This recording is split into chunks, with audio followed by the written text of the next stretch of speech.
delicious demon, delicious demon. Delicious over here, he comes again. Wow! Delicious demon, delicious demon. So delicious. So I hope that's cleared it up for you. Oh, yes. It could be more obvious. Yep. As clear as, oh my God, as, what is it, mashed peas you guys eat over there? That's about that's the level of clarity I have. Mushy peas, yeah. Mushy peas, yes, thank you. It's showtime, folks.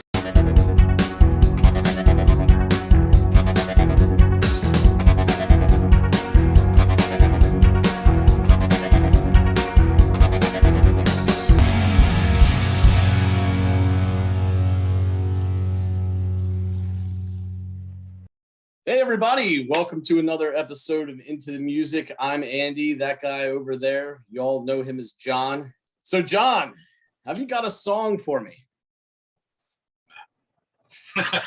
Well, then I'll see you later, man. Maybe next time I log on.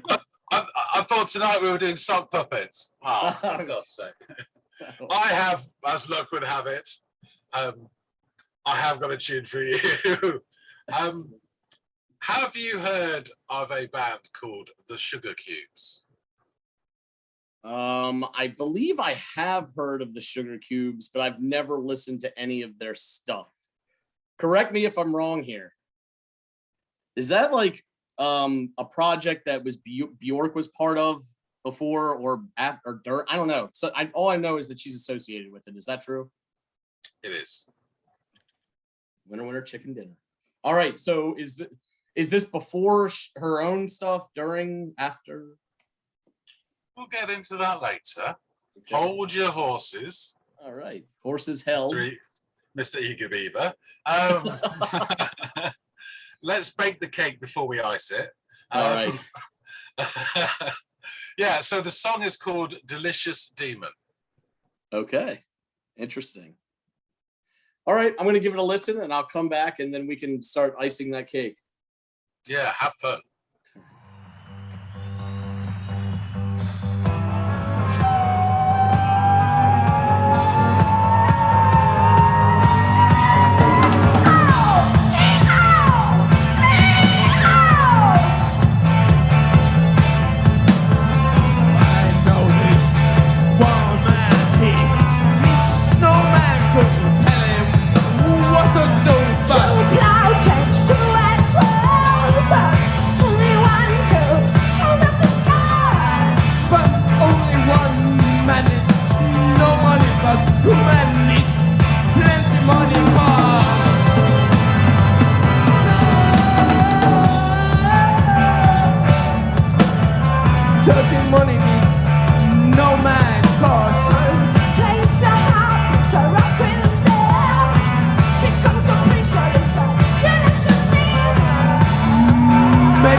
She's always fun to just watch perform. I mean, on top of having an incredibly original sounding voice, she's just there's this impish fairy-like quality to Bjork, and it's fun to see all the antics, for lack of a better phrase, when she performs live.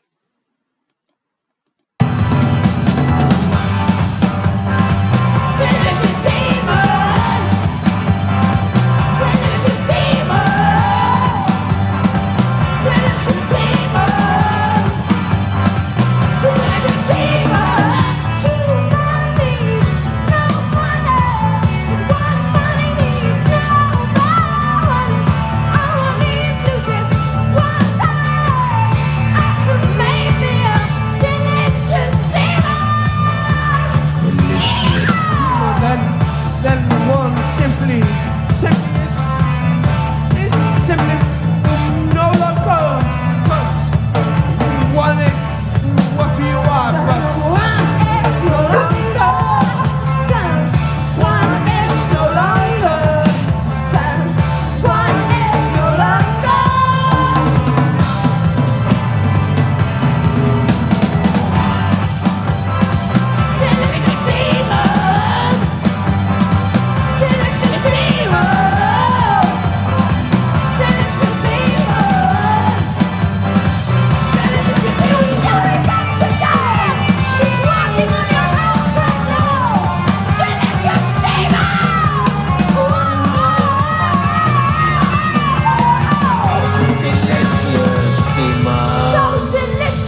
Good night. That was just a lot of fun and a lot of energy. I wish the quality was better on the video so I could have like seen a bit more clearly all that was happening, but it was a lot of fun and just classic Bjork. So this was cool. So this was this was fun and wild. A bit short live performance. But man, Bjork is Bjork. Whether I don't know when this came, like the timeline, but she has this, and I don't want to take anything away from the rest of the band, but she's the only one I'm familiar with. And obviously, in my opinion, in this performance, she's clearly the one that stood out. But she has this like fairy-like impish quality to her that is just hard to look away from. It's this weird charisma that I feel like only she really has. So that's good. You could have given me any video with Bjork in it, and that would have been the first thing that I came out of the gate saying. So I'm going to refer to my notes here that I took. The verses were a little lost on me, and I don't know if that has to do with the language, the second language, English as a second language situation, or just the sound quality of the live performance, or what was, but I don't even want to chalk it up to that, because at other points in the song, I could hear pretty clearly what I felt was going on. But I enjoyed the chorus a lot whenever that came around. It was so playful and fun. And as simple as it was, the guitar work was really, those chords were just so catchy. It was just such a catchy progression. And the drums as well, like they did their job, but they still stood out to me. And despite the dated nature of the video, I was, as usual, charmed by Bjork and her stage presence and antics and just the hilarity of it all. And it was a lot of fun. I did catch like what I have to imagine was like a Scandinavian yeehaw to start off the song. I don't know if that is some like Norse call like we have here in the States of yeehaw, but I was like, oh, okay, that's a hell of a way to start a song. And I really loved toward the end that snaky guitar work stuff that was happening to carry it kind of out. But all I really caught from the lyrics were like one man, money, and a priest, which sounds like the beginning of a walked into a bar joke. So I don't know what they were talking about other than, aside from Delicious Demon, those were three things that stood out to me lyrically, and I didn't know what they were trying to say. I mean, you could definitely say that any one man, money, or a priest could be a tantalizing demon. But aside from that, that's base. That's all I've got. So you're gonna have to fill in what are pretty huge chasms for gaps here, and help me make sense of this. Oh God, yeah. I mean, I would say don't even try, but we'll give it a go, because it's pure madness, and that's what was so delightful. So the reason I gave this to you, because this is, as far as I'm concerned, is peak Björk. This is her right at the top when she has all this almost elemental energy before she becomes this polished performer and, the solo career and huge success and the acting and all the shenanigans and everything. She is just like this creature that's just come out of the woods and has probably been raised by wolves or polar bears or whatever they have in Iceland. And she is this force of nature. And that's why the live recording isn't great, but it does give an insight into what they were like. This is from 1988, from their first proper album called Life's Too Good. And there's other songs on there as well, but I think this is the most fun, and it's very idiosyncratic as well. And yeah, I just love it, really. It puts a smile on my face. And she, as you said, is charming, charismatic, completely bonkers.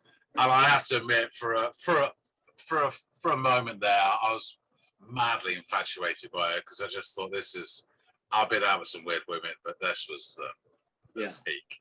I mean, real the summer.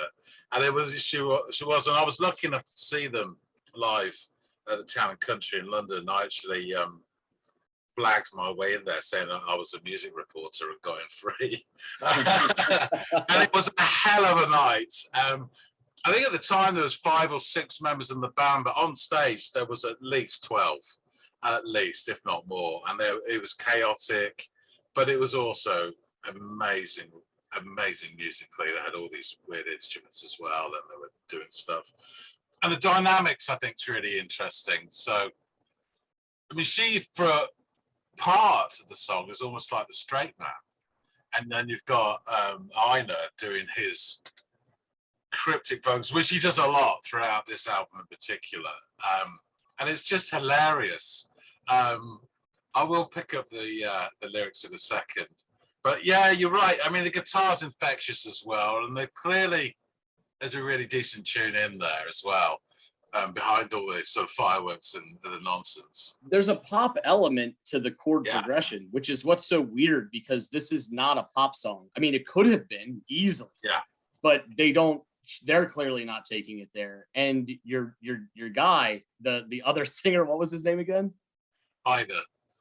He reminds me of, so back when I was a kid, Saturday Night Live used to have this sketch where it was Mike Myers, and I can't remember who the other person, it may have just been him, but it was called Sprockets. And it was like this German like talk show. And the black regalia and the very European hairstyle just looked right out of that sketch. And I couldn't help but sort of smile, even though I had no understanding of what the hell was coming out of the guy's mouth for the most part, because I was just taken back. It was a visual experience as well as a sonic one, this live performance. So no shame on picking that, man. It was a good choice.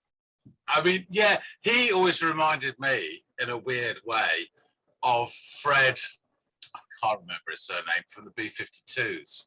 So you'd have the 2 women singing and him going, funky little love shack, you know. And it's like, you know, it's an Icelandic version of that almost, you know. Are you ready for this? Yeah, put them on me. Let's hear them. I'll even try and do the voices because they've got it sectioned. The voices is what got us here. That's why I didn't understand it. So don't lay it on too thick, please. So it starts off with, hee-haw. Hee-haw, hee-haw. And then Ina says, one person calls someone to pour the water because it takes 2 to pour the water. And then Björk says, to plow takes 2 as well, but only 1 to hold up the sky. Then Ina says, to plow takes 2 as well, but only 1 to hold up the sky. Then Ina says again, 1 plays the harp, beats a rock with a stick. Then Björk, 1 plays the harp, beats a rock with a stick, becomes a priest at least, a delicious demon. Hee-haw, hee-haw, hee-haw. And then Ina says, Lise, a delicious demon. A delicious demon, delicious demon, delicious demon, delicious demon. And then we're into the second, if you want to call it a verse. 2 men need 1 money, but 1 money needs no man. Oh. 1 is on one's knees, loses one's head, except maybe a delicious demon. Hee-haw! And then it's back to Ina. 2 men need 1 money, but 1 money needs no man. And then it's 2 money needs no money. 2 men need no money, but 1 money needs no man. 1 is on one's knees, loses one head, except perhaps maybe a delicious demon. Then 1 is no longer. Then 1 is no longer. Then 1 is no longer. No longer. And it's delicious demon, delicious demon. Delicious over here, he comes again. Wow! Delicious demon, delicious demon. So delicious. So I hope that's cleared it up for you. Oh, I mean, yes. It'd be more obvious. Yep.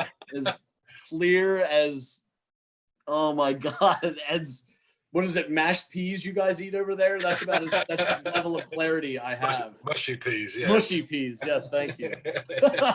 I mean, there is this thing about them. So they came from a punk culture And the Sugarcubes may also be a reference to drug taking as well, which was quite prevalent and just a social activity in Iceland. Because, I mean, I do know back when they formed, alcoholism was rife as well within the islands. You know, because it was a fairly dull and oppressive place, and these people were little sort of flowers of excitement coming up through the dirt, and you know, it was fantastic. And that was the charm of Björk as well. So when people started interviewing this little small imp talking in this mock Cockney accent, go, yeah, all right, yeah, I really like that, you know. And it was just amazing. And yeah, and again with these lyrics, there's some other songs on the album which are even more out there. But I thought this was fun. Bit mental, and that's what we all need sometimes. So yeah, I mean, they did a couple more albums before they split. Einar slowly got edged out the way from his ridiculous non sequiturs, you know, and they became more polished in their second and third album, and it's not bad stuff at all. But this first album has a certain shambolic charm that I really, really like. And when we got this, you know, me and my mates in 1988, it was just, again, nothing like it, knocking around. And it was incredible and made a huge impression on me. Yeah, it's funny that you mentioned the punk element, because I can see it, even though it's not like as overt as something like the Dead Kennedys over here, or, you know what I mean, like the Sex Pistols or whatever. It's just, but it's got that renegade, untethered sort of, I don't know, aesthetic to it, that kind of, I can see where it correlates or where they drew from that. So that's cool. It is interesting. And there's something like almost art rocky from it too, that I get, which I think makes sense with Bjork in general. Like she leans in hard to the art aspect of music, in everything that I've heard, you know. And I'm sure you're a much bigger Bjork fan than me, and correct me if I'm wrong, but that's always the vibe I got from her. My brother was a big Bjork fan and also went through the same, I don't know which came first, the crush on Stevie Nicks or the crush on Bjork, but he definitely went through a phase too where that was his like fantasy girl. So that's just funny. I really appreciate you throwing this my way, and the fact that it was a live performance was interesting too. So good on you, man. I appreciate it. I mean, the one thing I will say about Björk is that she has got an incredible voice, but also it is a voice that communicates. She has got several gears. And so you have this wild screaming child, but you have this beautiful, almost classical voice sometimes. And then this young girl voice as well. And she can do quiet and wonderful, and she can do loud. Well, actually one of the songs, you know, it's also quiet, but she has all these gears, which makes her a really interesting artist, I think. No, absolutely. I think you're right about her vocally, her wearing several different hats and wearing them all quite fashionably, because she pulls off every sound I've ever heard her do really well. And her voice is inarguably her own. Like, it's not a shared voice where like, who could that be? You know who you're hearing when you hear Bjork. Definitely. All right. Cool. Well, thanks, man. Why don't you take this away? Okay, then. Well, thanks for listening, Andy. I'm sure that livened up a rainy Wednesday afternoon for you. Thanks everybody else for watching us talking about Sugarcubes. I really hope you enjoyed it. I'm sure some of our more regular viewers, this will ring a bell with strongly. Drop your comments, because we love to hear from you, and tell me your favorite Bjork fact or incident when she lamped the photographers. Please do like if you do like it. It was great to see how many people do. If you haven't subscribed, you're missing out on all the free badges and all the badges. The free sewing kit.